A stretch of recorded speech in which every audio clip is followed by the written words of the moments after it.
Dans les années 1960-1970, Amanda Lear et Salvador Dali formaient un duo star des soirées parisiennes. Sauf qu'il s'agissait en fait d'un trio, puisque l'artiste surréaliste était marié à Gala. Une relation à trois qui a duré un temps. Si l'enfance des classes égale à HRL, Amanda Lear reste entourée de mystères, selon son propre souhait. Ses années de jeune étudiante en art à Paris sont davantage connues du public. Et pour cause, c'est à ce moment qu'elle a rencontré Salvador Dali. Nous sommes alors au début des années 1960 et le peintre surréaliste en fait sa nouvelle muse. Mais pas seulement, puisqu'ils ont vécu une relation qui a duré près de 15 ans. Sauf que le célèbre artiste catalan était marié. Dali était en effet marié à Gala, sa première muse, depuis 1934. Cette dernière était une migrante russe rencontrée à Paris à la fin des années 1920. Alors qu'elle était la femme du poète français Paul Éluard. Lorsque Dali fait la connaissance d'Amanda Lear. Lui est un artiste reconnu de plus de 60 ans et elle, un jeune mannequin de 18 ans qui fait la fête entre Paris et Londres. J'étais tombée sous le charme de ce type qui me récitait des vers de Garcia Lorca et me comparait à la Mélancolia de Dürer. Avait raconté Amanda Lear à Vanity Fair en 2015. Un monsieur adorable, en somme.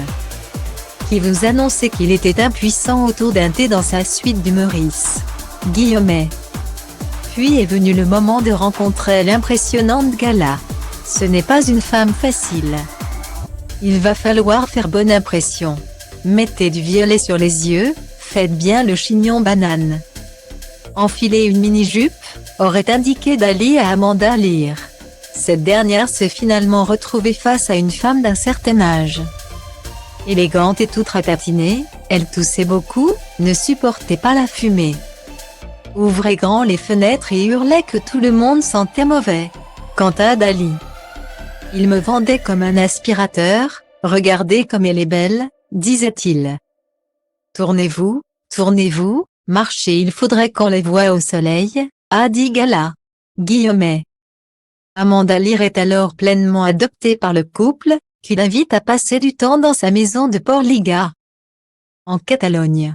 Ce trouble dure plusieurs années, sans aucune rivalité, avant de finalement se séparer progressivement.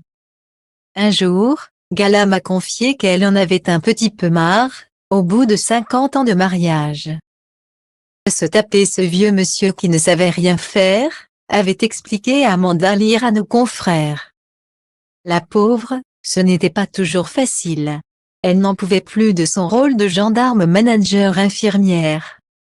Bien que Gala ait fait promettre à Amanda Lear d'épouser Dali après sa mort, la jeune et jolie blonde finit par prendre ses distances dans les années 1970. Que sa carrière de chanteuse décolle.